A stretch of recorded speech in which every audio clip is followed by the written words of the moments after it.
Ang mabuting balita ng Panginoon ayon kay San Mateo.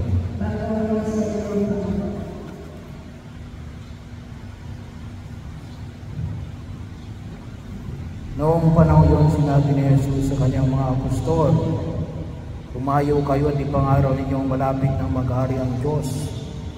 Pagalingin ninyo ang mga may sakit at buhayin ang mga patay. Pagalingin ninyo ang mga ketongin at palayasin ang mga demonyo. Yamang tumanggap kayo ng walang bayad, magbigay naman kayo ng walang bayad.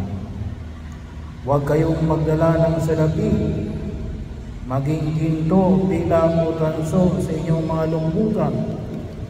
Huwag din kayong magdala ng supot sa inyong paglalakbay, ni bisan, pampalit ng panyapak o tungkod, sabagat ang manggagawa ay may karapatan sa kanyang ikabubuhay.